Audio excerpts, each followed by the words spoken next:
నమస్కారం ఐటీవీ వార్తలకు స్వాగతం. ముందుగా వార్తల్లోని ముఖ్యాంశాలు. ఆర్థిక వృద్ధిపై పరిశ్రమలకు దిశానిర్దేశం చేసిన ప్రధాని మోదీ. తయారీ లాజిస్టిక్స్ రంగాలను బలోపేతం చేయాలన్న ప్రధాని. గ్లోబల్ మార్కెట్లో పోటీకి నాణ్యత పెంచాలని సూచన. పరిశ్రమలకు పూర్తి మద్దతు ఇస్తామని హామీ ఇచ్చిన మోదీ. వివేక హత్య కేసుపై జగన్ పై షర్మిల సంచలన వ్యాఖ్యలు. టికెట్ వివాదంతో హత్య జరిగిందన్న షర్మిల ఆరోపణ. సునీతకు మద్దతు ఇవ్వాలని జగన్ ను ప్రశ్నించిన షర్మిల. కేసులో నిజాలు బయటపడాలని డిమాండ్ చేసిన షర్మిల.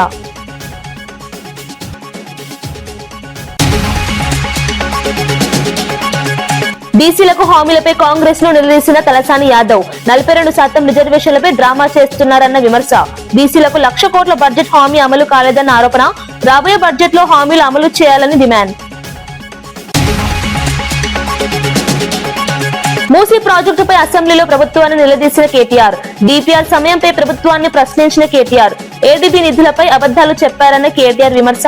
ప్రాజెక్టు పూర్తి నివేదికను సభలో ఉంచాలని డిమాండ్.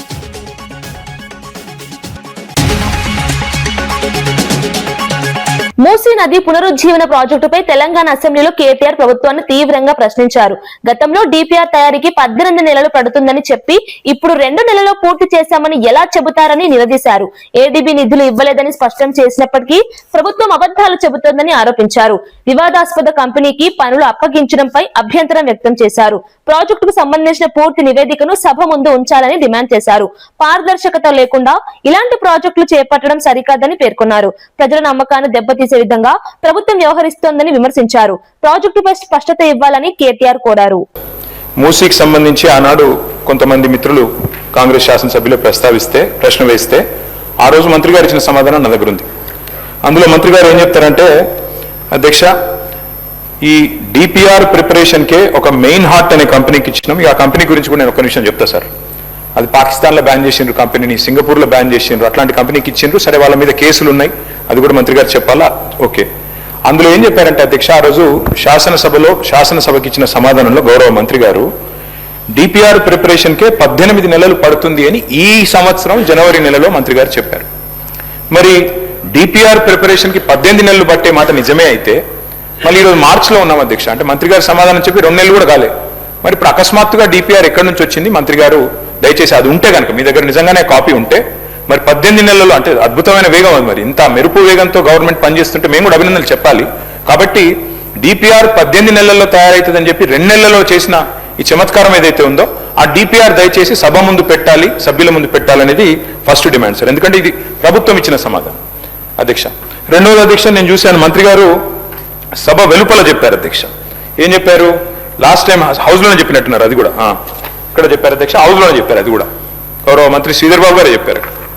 ఇన్ ప్రిన్సిపల్ ఏడీబీ అనేది మూసీ ప్రాజెక్ట్ కోసం లోన్ మంజూరు చేసింది అని మంత్రి గారు ఇచ్చిన స్టేట్మెంట్ శాసనసభలో ఇచ్చారు అధ్యక్ష. సో ఫస్ట్ డిపిఆర్ మీరు చెప్పండి మంత్రి గారు, తర్వాత శాసనసభలో మీరు చెప్పిన మాట ఏడీబీ ఫండింగ్ అని మేము నిజమేమో అనుకున్న తర్వాత మేము కూడా ఏడీబీ వారిని అక్కడ మూసీ జనాందోళన్ అని ఒక సంస్థ ఉంది అధ్యక్ష, ఎంజేఏ అని, వారు ఏడీబీ వారిని అడిగారు. అడిగితే ఏడీబీ వారు చెప్పిన సమాధానం అధ్యక్ష నేను మంత్రి గారు కూడా పంపిస్తా. వారు ఏం చెప్పారంటే జనవరి 23 నాడు ఏడీబీ ఇచ్చిన సమాధానం అధ్యక్ష. ఏం చెప్పారు? No ADB financing approved and no DPR submitted by MRDCL. This is ADB's response. Asian Development Bank చెప్తున్న మాట ఏంటంటే తప్పు, ఇన్ ప్రిన్సిపల్ అప్రూవల్ లేదు, ఏ అప్రూవల్ లేదు, ఇంతవరకు ఏడీబీ అప్పే ఇవ్వలేదు అని చెప్పి కుండబద్దలు కొడుతూ మాకు డిపిఆర్ సబ్మిట్ చేయలేదు, డిపిఆర్ సబ్మిట్ చేయండి, పైసలు ఆడికెళ్ళిస్తామని చెప్పి ఏడీబీ చెప్పిన మాట నేను మంత్రి గారికి పంపిస్తాను, వారు చూసుకోవాలి. అయితే మళ్ళీ ఏమన్నా జనవరి నుంచి మరి హౌస్ ఇప్పుడు మార్చిలో జరుగుతుంది కదా, ఈ లోపల ఏమైనా డెవలప్మెంట్ అయిందా అని చెప్పి మార్చి 11 నాడు మళ్ళీ ఒకసారి ఇదే సంస్థ వాళ్ళు అసెంబ్లీ ప్రారంభం అవుతుంది కదా, ఏమైనా డెవలప్మెంట్ ఉందా అని చెప్పి పోయినారు అధ్యక్ష. పోయితే మళ్ళీ మార్చి 11 నాడు ఏడీబీ ఏషియన్ డెవలప్మెంట్ బ్యాంక్ ఇచ్చిన లెటర్ అధ్యక్ష. ఏం చెప్పారు అధ్యక్ష అందులో? Status remains unchanged since our meeting with your group on 23rd జనవరి. అంటే 23rd జనవరి ఏ మాట అయితే చెప్పారో, ఏ లోను మంజూరు చేయలేదు, మాకు ఏ డిపిఆర్ గవర్నమెంట్ సబ్మిట్ చేయలేదనే మాట, దాని ప్రకారమే ఏడీబీ మళ్ళొక్కసారి ఈ నెల 11వ తారీఖు నాడు స్పష్టంగా ఉత్తరం రాసింది. ఇది కూడా నేను మంత్రి గారికి పంపుతున్నా. దయచేసి మంత్రి గారు కరెక్ట్ చేసుకోవాలా. Because either you are misleading the house or misleading the people or you are being misled by your officers. Either one of them it's true మంత్రి గారు. ఏడీబీ ఇంతవరకు ఇన్ ప్రిన్సిపల్ ఇవ్వలేదు, మీరు డిపిఆర్ ఇవ్వలేదు, మీ దగ్గర డిపిఆర్ లేదు. 18 నెలల్లో తయారవుతుందన్న డిపిఆర్ 2 నెలలు ఎట్లా తయారైంది? అధ్యక్ష, మూడోది వీరికి ఈ సంస్థ మీద ఎందుకు ప్రేమనో మాకు అర్థమైతలేదు అధ్యక్ష. ఎందుకంటే ముఖ్యమంత్రి గారేమో 16,000 కోట్ల రూపాయలతో అయిపోయే ప్రాజెక్టుకు 1,50,000 కోట్లని ముఖ్యమంత్రి అనౌన్స్ చేసింది, నాది కాదు. Telangana CM announces 1.5 lakh crores beautification project for Musi. Telangana government to spend 1. దేశ ఆర్థిక వృద్ధిని మరింత వేగవంతం చేయాలనే లక్ష్యంతో ప్రధాని మోదీ బడ్జెట్ అనంతర వెబినార్ లో కీలక సూచనలు చేశారు. తయారీ, లాజిస్టిక్స్, ఎంఎస్ఎంఈ రంగాలను బలోపేతం చేయడం ద్వారా వికసిత భారత్ సాధ్యమని తెలిపారు. అంతర్జాతీయ మార్కెట్లో పోటీ పడాలంటే ఉత్పత్తుల నాణ్యతపై దృష్టి పెట్టాలని సూచించారు. పరిశోధనలకు ప్రాధాన్యం ఇవ్వడం ద్వారా కొత్త అవకాశాలు సృష్టించవచ్చని అన్నారు. మౌలిక వసతుల అభివృద్ధి, పర్యావరణ హిత టెక్నాలజీలపై పెట్టుబడులు పెంచాలని పారిశ్రామికవేత్తలను కోరారు. పరిశ్రమలు దేశ ఆర్థిక వ్యవస్థలో కీలక పాత్ర పోషిస్తున్నాయని పేర్కొన్నారు. సమగ్ర అభివృద్ధి కోసం ప్రభుత్వం అన్ని విధాల మద్దతు అందిస్తుందని స్పష్టం చేశారు. सबकी सक्रिय भागीदारी का मैं स्वागत करता हूं और आज इस सीरीज के दूसरे वेबिनार का आयोजन हो रहा है और मुझे बताया गया कि आज हजारों की तादाद में ढेर सारे विषयों पर अनगिनत लोग अपने सुझाव देने वाले हैं. विषय के जो एक्सपर्ट्स हैं वे भी हमसे जुड़ने वाले हैं. इतनी बड़ी तादाद में बजट पर चर्चा ये अपने आप में एक बहुत सफल प्रयोग है. आप सब समय निकाल करके इस वेबिनार में जुड़े, मैं आप सभी का अभिनंदन करता हूं, आपका स्वागत करता हूं. इस वेबिनार की थीम देश की इकोनॉमिक ग्रोथ को निरंतर मजबूती देने से जुड़ी हुई है. आज जब भारत अपनी मजबूत इकोनॉमी से पूरे विश्व की उम्मीद बना हुआ है, आज जब ग्लोबल सप्लाई चेन रीशेप हो रही है, तब अर्थव्यवस्था की तेज प्रगति विकसित भारत का भी बहुत बड़ा आधार है. हमारी दिशा स्पष्ट है, हमारा संकल्प स्पष्ट है. Build more, produce more, connect मोर और अब जरूरत है एक्सपोर्ट मोर. और निश्चित तौर पर इसमें आज आपके बीच जो मंथन होगा. బీసీలకు 42% రిజర్వేషన్ అంశంపై కాంగ్రెస్ ప్రభుత్వం డ్రామా చేస్తుందని మాజీ మంత్రి తలసాని యాదవ్ విమర్శించారు. ఈ నిర్ణయం కేంద్ర పరిధిలో ఉంటుందని తెలిసినా ప్రజలను తప్పుదారి పట్టించారని అన్నారు. ఢిల్లీలో చేసిన నిరసనలకు కాంగ్రెస్ అగ్రనేతలు హాజరు కాకపోవడం దానికి నిదర్శనమని తెలిపారు. ఎన్నికల ముందు ఇచ్చిన హామీలను అమలు చేయడంలో ప్రభుత్వం విఫలమైందని విమర్శించారు. బీసీలకు 1,00,000 కోట్ల బడ్జెట్ హామీ ఇచ్చినా అమలు కాలేదని అన్నారు. రాబోయే బడ్జెట్ లో హామీలను నెరవేర్చాలని డిమాండ్ చేశారు. బీసీలను మోసం చేయడం సరికాదని తలసాని యాదవ్ హెచ్చరించారు. నేను ఆ రోజు చెప్పిన ఇది 9th షెడ్యూల్లో పెట్టి చట్టపరంగా జరుగుతూనే తప్ప, ఇది కేంద్ర ప్రభుత్వం నిర్ణయం తీసుకుంటేనే తప్ప జరగదని నేను పదే ఆ రోజు చెప్పినప్పటికీ మీరేదో డెడికేషన్ కమిషన్ అని రకరకాలుగా చెప్పి ధర్నాలు పెట్టి ఢిల్లీలో పెట్టి అవన్నేమో చట్టసభల్లో కేంద్ర ప్రభుత్వం చేయాలి. కానీ బీసీ డిక్లరేషన్ కానీ ఈ 1,00,000 కోట్ల బడ్జెట్ మీ చేతుల పని, ఎవరు పర్మిషన్ మీకు అక్కర్లేదు. మీరు దయచేసి నా అడిగినటువంటి ఈ క్వశ్చన్ 0 ఓవర్ అయినప్పటికీ మీరేదో నోట్ చేసుకున్నామని చెప్పకుండా, ఎందుకంటే బడ్జెట్ పెడుతూనే 2 రోజులల్లా మీరేమో కొంతమందికి స్టేట్ అవే ఆన్సర్ చేశారు. కాబట్టి ఇది గంభీరమైనటువంటి సబ్జెక్టు. ఈ జనాభాలో 50% మంది అంటే మరి ఇంత గంభీరమైనటువంటి సబ్జెక్టు నేను నోట్ చేసుకున్నా అంటే ఇబ్బంది ఉంటుంది మన మినిస్టర్ గారు. కాబట్టి దయచేసి, ఎందుకంటే బడ్జెట్ పెడుతురు కాబట్టి నేను అడుగుతున్నా, 2 రోజులలో బడ్జెట్ ప్రవేశపెడుతురు కాబట్టి మీరు 20,000 కోట్లు అని చెప్పి 2 బడ్జెట్లలో కూడా దగ్గర 3-4 కోట్ల రూపాయలు కూడా ఖర్చు కాలేదు. కాబట్టి మా వాళ్ళు నమ్మి మరి ఈ విధంగా అధికారంలోకి వచ్చిన తర్వాత మీరు చేస్తామన్నాయి. ఏదైతే జరగకూడని దాన్ని మాత్రం డ్రామా నడిపి మూసీ నది పరివాహక ప్రాంత ప్రజలు భయాందోళనలతో జీవిస్తున్నారని ఎమ్మెల్యే తెలిపారు. మూసీ ప్రక్షాళనకు బీఆర్ఎస్ వ్యతిరేకం కాదని స్పష్టం చేశారు. కేసీఆర్ నాయకత్వంలోని మూసీ శుద్ధి కార్యక్రమం ప్రారంభమైందని గుర్తు చేశారు. 3,600 కోట్లతో 31 ఎస్టీపీల నిర్మాణం చేపట్టామని, వాటితో 75% పనులు పూర్తయ్యాయని తెలిపారు. మిగతా పనులను ప్రస్తుత ప్రభుత్వం పూర్తి చేయాలని సూచించారు. గతంలో ఒక్క ఇల్లు కూడా కూల్చకుండా ప్రక్షాళన చేపట్టామని చెప్పారు. ఇండ్లు కూల్చకుండా కూడా మూసీ శుద్ధి సాధ్యమేనని పేర్కొన్నారు. ప్రజల ఇళ్లను కాపాడుతూ అభివృద్ధి చేయాలని కోరారు. లేదు ఇదేనా వాళ్ళ పని అని చెప్పేసి అంటా ఉన్నారు. అధ్యక్ష, మూసీ నది ప్రక్షాళన ప్రారంభమైందే బీఆర్ఎస్ పార్టీ ఆధ్వర్యంలో మా కేసీఆర్ గారి నాయకత్వంలో అని చెప్పేసి ఈ సందర్భంగా మనం చేసుకుంటున్నాం. వైఎస్ఆర్ మూసీ నదిలో 3 స్థాయిలు ఉంటాయి అధ్యక్ష. ప్రక్షాళన చేస్తాం 3 స్థాయిలు ఉంటాయి అధ్యక్ష. మొదటి స్థాయి మూసీ నదిలోకి ప్రవహిస్తున్న హైదరాబాద్లో ఉన్న సివేజ్ వాటర్ అంతా కూడా వివిధ రకాలుగా వివిధ రూపాల్లో వివిధ ప్లేసెస్లో ఎస్టీపీలు పెట్టి శుద్ధి చేసి స్వచ్ఛమైన నీటిని మూసీ నదిలో వదిలే ప్రక్రియ మొదటి ప్రక్రియ అధ్యక్ష. ఆ మొదటి ప్రక్రియ 3,600 కోట్ల రూపాయలతోటి ఆ రోజు ముఖ్యమంత్రి గారు ప్రారంభించి 31 ఎస్టీపీల నిర్మాణం ఆ రోజు పెట్టింది అధ్యక్ష. దాని తర్వాత అవి 31 ఎస్టీపీలు దాదాపు 75% పూర్తి. సార్ షార్ట్ డిస్కషన్ పెట్టండి, అందులో కూడా పార్టిసిపేట్ చేస్తాం సార్. కానీ దీనికి క్వశ్చన్ సంబంధించిన వివరాలు చెప్పనియండి సార్ మమ్మల్ని. నాకు ఎప్పుడు సార్ మైకే అవకాశం ఇవ్వరు ఎట్లా సార్, నాకు అర్థం కాదు. క్వశ్చన్ కు పరిమితంగా అండి. అవును సార్, క్వశ్చన్ దానికి సంబంధించిన వివరాలు చెప్తున్నాం కదా సార్. ఉన్న క్వశ్చన్ కే పరిమితంగా అండి సార్. క్వశ్చన్ కే పరిమితం అవుతున్నాం సార్. మేమేమో ఈ పద్ధతులు చేసినాము.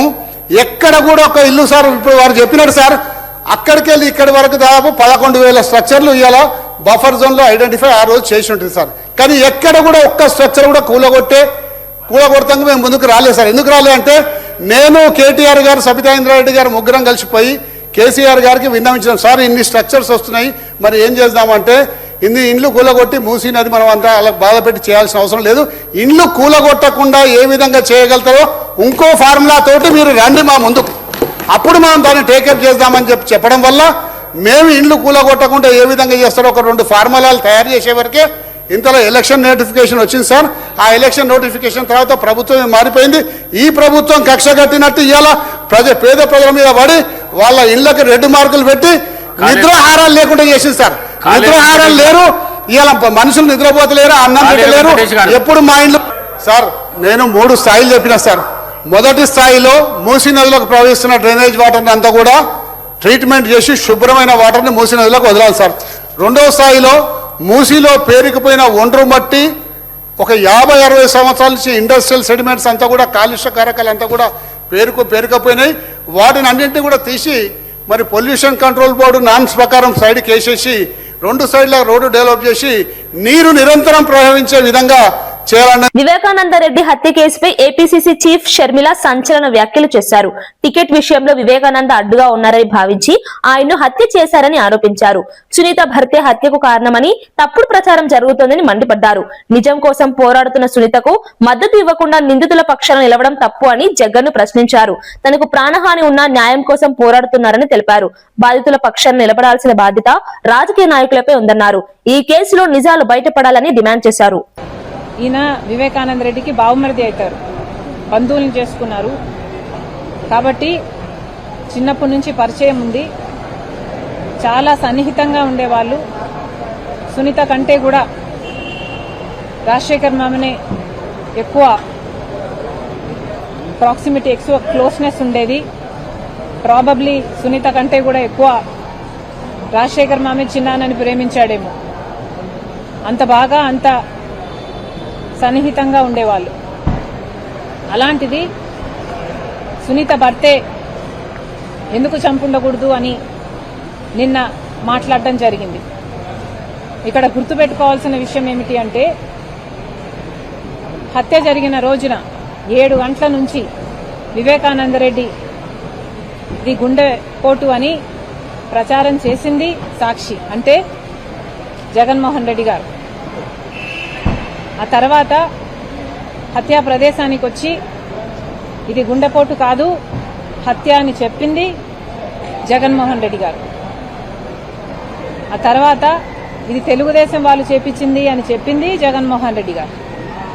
సిబిఐ ఎంక్వైరీ కావాలి అని కోరింది జగన్మోహన్ రెడ్డి గారు. ఆ తర్వాత ముఖ్యమంత్రి అయ్యింది జగన్మోహన్ రెడ్డి గారు. ఆ తర్వాత సిబిఐ ఎంక్వైరీ అవసరం లేదు అని చెప్పింది జగన్మోహన్ రెడ్డి గారు. నేను వేసే సిట్టు సరిపోతుంది అని చెప్పింది జగన్మోహన్ రెడ్డి గారు. ఈ ఎంక్వైరీ సరిగ్గా జరగటం లేదు అంటే లేదు. ఖమ్మం జిల్లా వెలుగుమట్లలో విశారదన్ మహారాజ్ చేసిన వ్యాఖ్యలు రాష్ట్ర వ్యాప్తంగా వివాదానికి దారితీశాయి. కమ్మ కులాన్ని ఉద్దేశించి మాట్లాడిన వ్యాఖ్యలపై తెలంగాణ కమ్మ సేవా సమితి తీవ్ర ఆగ్రహం వ్యక్తం చేసింది. కులాల మధ్య విభేదాలు రేకెత్తించేలా మాట్లాడడం సరికాదని హెచ్చరించింది.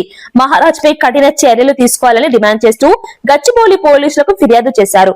సమాజంలో శాంతి భద్రతలను భంగం చేసేలా ఇలాంటి వ్యాఖ్యలు చేయడం తగదని తెలిపారు. పలు వర్గాల నాయకులు కూడా స్పందిస్తూ వెంటనే చర్యలు తీసుకోవాలని ప్రభుత్వాన్ని కోరారు.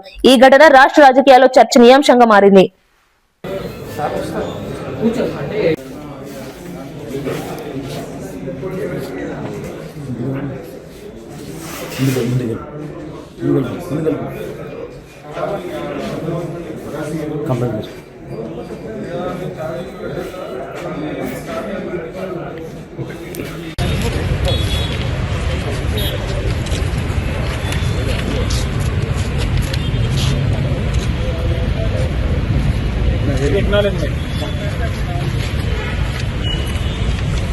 రాజేంద్రనగర్ పరిధిలో గ్యాస్ మాఫియాపై సివిల్ సప్లై అధికారులు దాడులు నిర్వహించారు. బండ్లగూడ జాగిర్ ప్రాంతంలో గృహ వినియోగ సిలిండర్ల నుంచి గ్యాస్ ను కమర్షియల్ సిలిండర్లలోకి అక్రమంగా నింపుతున్న గ్యాంగ్ ను పట్టుకున్నారు. ఈ దాడుల్లో 104 డొమెస్టిక్ సిలిండర్లు, 58 కమర్షియల్ సిలిండర్లు, 50 చిన్న సిలిండర్లు స్వాధీనం చేసుకున్నారు.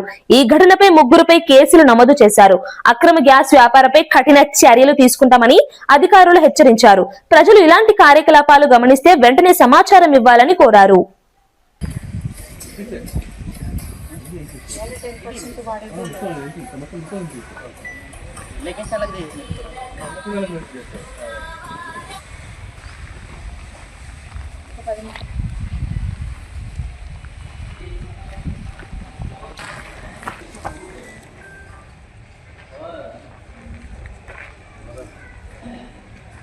వాళ్ళు కష్టపడ్డ వేయింగ్ మిషన్లు కూడా తీసుకోవాలి.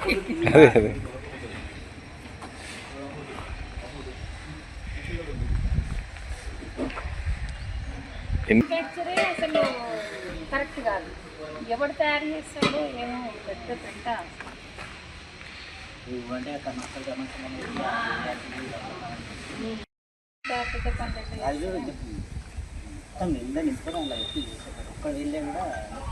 అసలు ఏరియాలో ఇంకా మనుషులు కూడా ఉంటాడు. 500-600 మీటర్ల10% వాడేది.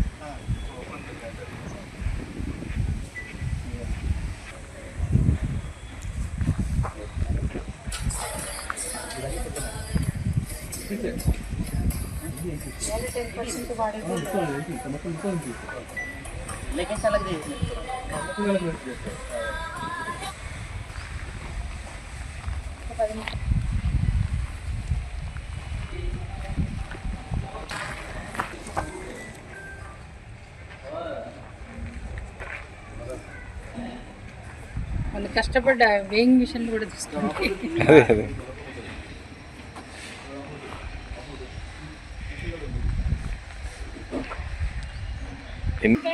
అసలు కరెక్ట్ కాదు. ఎవరు తయారు చేస్తాడో ఏమో పెద్ద పెంట.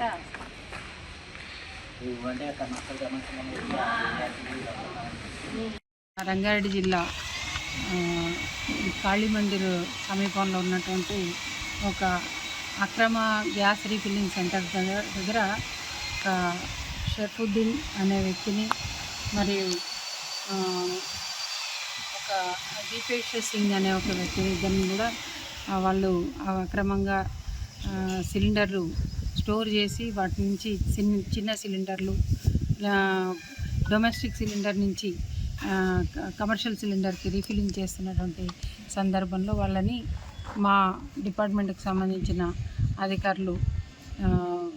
అధికారులందరూ కూడా అదేవిధంగా ఎన్ఫోర్స్మెంట్ అధికారులు కూడా కలిసి అక్కడ దాడి జరిపి దాదాపుగా 200 పైచిలకు సిలిండర్లను పట్టుకోవడం జరిగింది. అందులో ఫుల్ సిలిండర్లు డొమెస్టిక్ అంటే గృహ అవసరాలకు వాడే సిలిండర్లు 34, అదే గృహ అవసరాలకు వాడే సిలిండర్లు ఖాళీవి ఒక 62, కమర్షియల్ సిలిండర్లు ఒక 58, 5 కేజీల సిలిండర్లు 50, రీఫిల్లింగ్ పైపులు, అదేవిధంగా వేయింగ్ మిషన్లు, రీఫిల్లింగ్కి వాడే పెన్సిల్ లాంటి ఒక రాడ్ అట్లాంటి ఒక 80 వరకు సీజ్ చేయడం జరిగింది. ఇవన్నీ కూడా ఇక్కడ మాకు దగ్గరలో ఉన్నటువంటి బిఎంఆర్ ఏజెన్సీకి అప్పగించడం జరిగింది. అయితే ఎవరైతే ఇట్లాంటి పరిస్థితులలో ఇంత ప్రమాదకరంగా రీఫిల్లింగ్ చేయడం అనేది మేము చూడడం కూడా చాలా అరుదుగా జరుగుతుంది. ఎవరో 2-3 సిలిండర్లతో దొరికిన సందర్భాలున్నా కానీ ఇంత పెద్ద ఎత్తున సిలిండర్లు స్టోర్ చేయడం అనేది ఒక ప్రైవేటు వ్యక్తులు ఒక గ్యాస్ గోదాం లాగా మెయింటైన్ చేయడం అనేది చాలా ప్రమాదకరమైనటువంటి విషయము. దీన్ని సందర్భోచితంగా మా అధికారులందరూ కూడా ఈ సందర్భంలో ఇట్లాంటి సందర్భంలో కూడా సిలిండర్లను దాచిపెట్టడం, వాటిని అక్రమ అవసరాల కోసం వాడుకోవడం అనేది చాలా ఘోరమైన విషయము. దాన్ని విజయవంతంగా మా అధికారులందరూ ఛేదించి పట్టుకోవడం మాకు సంతోషం కలిగించింది. హైదరాబాద్ మాదాపూర్ హెచ్ఐసిసిలో సెకండ్ నేషనల్ మొబిలిటీ సమిట్ ఘనంగా నిర్వహించారు. ముఖ్య అతిథిగా హాజరైన మంత్రి పొన్నం ప్రభాకర్ ఎలక్ట్రిక్ వాహనాలను ప్రోత్సహించేందుకు రోడ్డు పన్ను, రిజిస్ట్రేషన్ ఛార్జీలను మాఫీ చేశామని తెలిపారు. రోడ్డు భద్రత, స్మార్ట్ సిగ్నలింగ్ వ్యవస్థ, ఈవీ ఛార్జింగ్ మౌలిక సదుపాయాల అభివృద్ధిపై ప్రభుత్వం దృష్టి పెట్టిందని చెప్పారు. రవాణా శాఖ ప్రత్యేక కార్యదర్శి వికాస్ రాజ్, కమిషనర్ ఇలం భర్తీ కీలక వివరాలు వెల్లడించారు. సారథి, పరివాహన్ సేవలను రాష్ట్రంలో అమలు చేస్తున్నట్లు తెలిపారు. సమిట్ లో పలు రంగాల ప్రతినిధులు పాల్గొన్నారు. విధాన నిర్ణేతలు అంటే ఒక విధానపరమైన నిర్ణయం తీసుకోవడానికి అవసరమైనటువంటి భాగస్వాములు కానీ, మరి పరిశ్రమకు సంబంధించినటువంటి నాయకులు కానీ, ఇందులో స్టేక్ హోల్డర్స్ గా అంటే ఫ్యూచర్ ఒక వేఅవుట్ ను తీయడానికి సంబంధించినటువంటి ఆలోచన కలిగిన వాళ్ళంతా కూడా ఈరోజు ఇక్కడ మనం గ్యాదర్ అయినాం. తప్పకుండా తెలంగాణ మా honourable chief minister Revanth Reddy గారి నాయకత్వంలో ఒక విజన్ తీసుకొని ఏదైతే ముందుకు పోతా ఉన్నామో 2047 విజన్ తీసుకొని పోయే సందర్భంలో మనం చేస్తున్న ఈ యొక్క సమ్మిట్ తప్పకుండా ఉపయోగపడుతుంది, ఒక వేఅవుట్ ఇస్తుందని ఆకాంక్షిస్తా ఉన్నాం. మీ అందరి అభిప్రాయాన్ని కూడా తప్పకుండా రవి గుప్తా గారు కానీ, మా ట్రాన్స్పోర్ట్ కమిషనర్ కానీ దీని ఆర్గనైజేషన్కి ఏ విధంగానైతే కొంత కోఆర్డినేట్ చేసిరో దీనితో తెలంగాణ రాష్ట్రంలో ఒక ఫ్యూచర్ యాక్టివిటీకి, ఫ్యూచర్ రోడ్ మ్యాప్ కు ఒక స్కోప్ కూడా దొరకాలని సందర్భంగా నేను ఆకాంక్షిస్తా ఉన్నాను. ఎందుకంటే టెక్నో మీడియా ఇతర భాగస్వామ్య సంస్థలందరినీ కూడా నేను ఈ సందర్భంగా అభినందిస్తూ, మరి మీరు ఇచ్చేటువంటి ఒక అమూల్యమైనటువంటి సూచనలు తప్పకుండా మరి రాబోయే కాలంలో పట్టణాభివృద్ధికి సంబంధించిన విషయాల్లో కూడా మొబిలిటీ మొన్న 2047 విజన్ లో కూడా మరి కాన్ఫరెన్స్ చేసుకున్నప్పుడు ప్రపంచ దేశాల నుంచి వచ్చిన వాళ్ళందరితో కూడా తెలంగాణ ప్రభుత్వం ఒక విజన్ డాక్యుమెంట్ ఇచ్చింది. Because in transport field 100% transportation లో 70% ఈ పబ్లిక్ ట్రాన్స్పోర్ట్ సిస్టమ్ మీద ఉండాలనేటువంటి ఆలోచనతో భాగంగా అందులో ముఖ్యంగా మనం ఈరోజు చూస్తా ఉన్నాం. ఢిల్లీ లాంటి నగరాల లోపల గౌరవ రాష్ట్రపతి గారు నివసిస్తూ, గౌరవ ప్రధానమంత్రి గారు నివసించే ప్రాంతంలో కూడా మరి అక్కడ ఉన్నటువంటి పొల్యూషన్ రేట్లు చూస్తూ చాలా మంది ఇబ్బందికర పడే పరిస్థితులలో హైదరాబాద్ తెలంగాణ ప్రభుత్వం ముందుగానే కొంత జాగ్రత్తగా మొత్తం ఈవీ పాలసీ తీసుకొచ్చి 2026 వరకు కంప్లీట్ గా ట్యాక్స్ ఎగ్జెంప్షన్, రిజిస్ట్రేషన్ ఎగ్జెంప్షన్ ఇచ్చి దాదాపు ఇప్పటికి ఒక 1000 కోట్లు తెలంగాణ ప్రభుత్వానికి ఆర్థికంగా నష్టం వచ్చినప్పటికీ కూడా దాదాపు 1,55,000 వాహనాలను అమ్మే విధంగా పర్సెంటేజ్ రేషియోను అన్ని దేశంలో అన్ని రాష్ట్రాల కంటే వేగంగా అభివృద్ధి అయ్యే ఈవీ వెహికల్స్ కి సంబంధించినటువంటి రాష్ట్రంగా మనం తీసుకొని పోతా ఉన్నాం. అంతేగాక హైదరాబాద్ క్యూర్ ఏరియా లోపల కంప్లీట్ గా ఈవీ తీసుకురావాలని ఈ మధ్య పీఎం ఈ డ్రైవ్ కింద వచ్చినటువంటి 2,800 బస్సులకు సంబంధించి కూడా అంగీకారం జరుపుకొని భవిష్యత్తులో హైదరాబాద్ క్యూర్ ఏరియాలో కంప్లీట్ గా ఈవీ బస్సులు తీసుకోవాలని, ఇటీవలనే రాష్ట్ర ప్రభుత్వం హైదరాబాద్ క్యూర్ ఏరియా లోపల ఉన్నటువంటి ఆటోలన్నీ కూడా అవసరమైతే రెట్రోఫిట్ చేసి కూడా వాటన్నిటికీ గవర్నమెంట్ హెల్ప్ చేసి వాళ్ళందరి యొక్క ఆటోలు ఎక్కడ కూడా ఎల్పీ మార్పుకు సహకరించే విధంగా మనం ఏదో బలవంతంగా కాకుండా ప్రకృతిని కాపాడడానికి భాగస్వాములు చేసే విషయం లోపల వాళ్ళందరినీ కూడా మరొక మార్గదర్శకత్వం చేస్తా ఉన్నారు గౌరవ ముఖ్యమంత్రి గారు. అంతేకాదు ఈరోజు రోడ్ సేఫ్టీకి సంబంధించి కానీ ఈ మొబిలిటీలో ఏ కోణం నుంచి ఏ ఆలోచన కొద్ది మారుతున్నటువంటి ఏ టెక్నాలజీని ఉపయోగించుకొని కూడా అన్ని రకాలుగా మరి వ్యవస్థీకృతంగా ఎదగడానికి పెరుగుతున్నటువంటి నగరాల అభివృద్ధిని దృష్టిలో పెట్టుకొని మనం ఇవన్నీ కూడా సమకూర్చుకోకపోతే భవిష్యత్ తరంలో చాలా ఇబ్బందికరమైనటువంటి పరిస్థితి వస్తుంది. కాబట్టి ఈరోజు హైదరాబాద్లో మెట్రో ఎక్స్పెన్షన్ కావచ్చు, లేకపోతే ఇంకా డిఫరెంట్ ఆలోచనలతోటి మరి కాన్సెప్ట్ తోటి పోతా ఉన్నాం. తప్పకుండా మహానగరాల్లో హైదరాబాద్ కూడా ఒకటి. మొత్తంగా ఇప్పుడు తెలంగాణ బడ్జెట్ లో విద్యా రంగానికి తగిన నిధులు కేటాయించలేదని ఏబీవీపీ నేతలు విమర్శించారు. ఇతర రాష్ట్రాలు 15% వరకు నిధులు కేటాయిస్తుంటే తెలంగాణలో కేవలం 7% మాత్రమే కేటాయించడం అన్యాయమని అన్నారు. ఫీజు రియంబర్స్మెంట్ పథకాన్ని తగ్గించే ప్రయత్నాలు జరుగుతున్నాయని ఆరోపించారు. విశ్వవిద్యాలయాల్లో మౌలిక వసతులు లేక విద్యార్థులు ఇబ్బందులు పడుతున్నారని తెలిపారు. జేఎన్టీ అభివృద్ధికి కనీసం 600 కోట్లు కేటాయించాలని డిమాండ్ చేశారు. విద్యార్థుల భవిష్యత్తు దృష్ట్యా ప్రభుత్వం వెంటనే చర్యలు తీసుకోవాలని కోరారు. విద్యా రంగాన్ని నిర్లక్ష్యం చేయడం రాష్ట్ర అభివృద్ధికి ఆటంకమని పేర్కొన్నారు. ఈ రాష్ట్రంలో ఉన్న మిగతా అంశాల మీద ఫోకస్ చేస్తూ డైవర్షన్ పాలిటిక్స్ చేసేటువంటి సంస్కృతికి ఒడిగట్టింది ఈ రేవంత్ రెడ్డి నాయకత్వంలోని కాంగ్రెస్ ప్రభుత్వము. ప్రజాప్రభుత్వం వచ్చిన తర్వాత విద్యారంగం యొక్క స్థితిగతులు మారిపోతాయి, విద్యారంగానికి ఎక్కువ నిధులు కేటాయిస్తామని చెప్పినటువంటి ఈ రేవంత్ రెడ్డి గారు స్వయంగా ఈ రాష్ట్రానికి విద్యాశాఖ మంత్రిగా ఉండుకుంటూ కూడా ఈశాన్య రాష్ట్రాల్లో ఒకవైపు 14-15% వాళ్ళ బడ్జెట్లో విద్యారంగానికి కేటాయిస్తుంటే స్వయంగా విద్యాశాఖ మంత్రిగా ఉన్నప్పటికీ కూడా 3 లక్షల పైసలకు బడ్జెట్ ప్రవేశపెడుతున్నప్పటికీ కూడా కేవలం 7% పట్టుమని 10% కూడా నిధులు కేటాయించట్లేదంటే రాష్ట్రం వచ్చి దశాబ్ద కాలం పూర్తవుతున్న నీళ్లు నిధులు నియామకాలు అనే ఒక ఉద్యమాన్ని మనము ప్రారంభిస్తే ఎక్కడైతే విద్యకు పెద్దపీట నేయాల్సిన ఈ తెలంగాణ రాష్ట్రంలో ఇప్పటి వరకు గత 10 సంవత్సరాల పాలనలో ఇప్పటి వరకు విద్యకు పెద్దపీట వేయలేదు. ఇప్పుడు గడుస్తున్న 2 బడ్జెట్లను ప్రవేశపెట్టి ఇప్పుడు 3వ బడ్జెట్ ప్రవేశపెట్టనున్న ఈ రేవంత్ రెడ్డి సర్కార్ కూడా విద్యకు పెద్దపీటనిస్తలేదు. పరిశోధనలకు కేంద్ర బిందుగా ఉండాల్సిన విశ్వవిద్యాలయాల్లో కనీస మౌలిక వసతులను కల్పించలేకపోతున్నది ఈ రేవంత్ సర్కార్.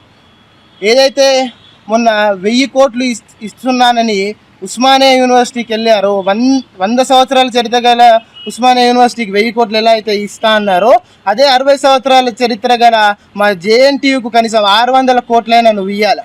ఏదైతే నిన్నగాక మొన్న మనం చూస్తూ ఉంటే ఆకునూరు మురళి ఒక కన్ఫర్డ్ ఐఏఎస్ అధికారి విద్యా కమిషన్ పేరుతోటి ఈ రాష్ట్రంలో ఉన్నటువంటి పేద బడుగు బలహీన వర్గాల విద్యార్థులకు ఆశాజ్యోతిగా ఉన్న ఫీజు రియంబర్స్మెంట్ను తుంగలోకి దొక్కాలని నువ్వు ఏదైతే నువ్వు ఆలోచన నీ సూచనను. వార్తలు ముగించే ముందు ముఖ్యాంశాలు మరోసారి. ఆర్థికాభివృద్ధిపై పరిశ్రమలకు దిశానిర్దేశం చేసిన ప్రధాని మోదీ. తయారీ లాజిస్టిక్స్ రంగాలను బలోపేతం చేయాలన్న ప్రధాని. గ్లోబల్ మార్కెట్లో పోటీకి నాణ్యత పెంచాలని సూచన. పరిశ్రమలకు పూర్తి మద్దతు ఇస్తామని హామీ ఇచ్చిన మోదీ. వివేక హత్య కేసుపై జగన్ పై షర్మిల సంచలన వ్యాఖ్యలు. టికెట్ వివాదంతో హత్య జరిగిందన్న షర్మిల ఆరోపణ. సునీతకు మద్దతు ఇవ్వాలని జగన్ ను ప్రశ్నించిన షర్మిల. కేసులో నిజాలు బయటపడాలని డిమాండ్ చేసిన షర్మిల.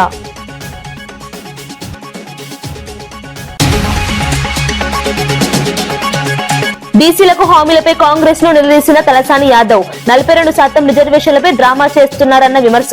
బీసీలకు 1,00,000 కోట్ల బడ్జెట్ హామీ అమలు కాలేదన్న ఆరోపణ. రాబోయే బడ్జెట్ లో హామీలు అమలు చేయాలని డిమాండ్. మూసీ ప్రాజెక్టుపై అసెంబ్లీలో ప్రభుత్వాన్ని నిలదీసిన కేటీఆర్. డిపిఆర్ సమయంపై ప్రభుత్వాన్ని ప్రశ్నించిన కేటీఆర్. ఏడీబీ నిధులపై అబద్దాలు చెప్పారన్న కేటీఆర్ విమర్శ. ప్రాజెక్టు పూర్తి నివేదికను సభలో ఉంచాలని డిమాండ్.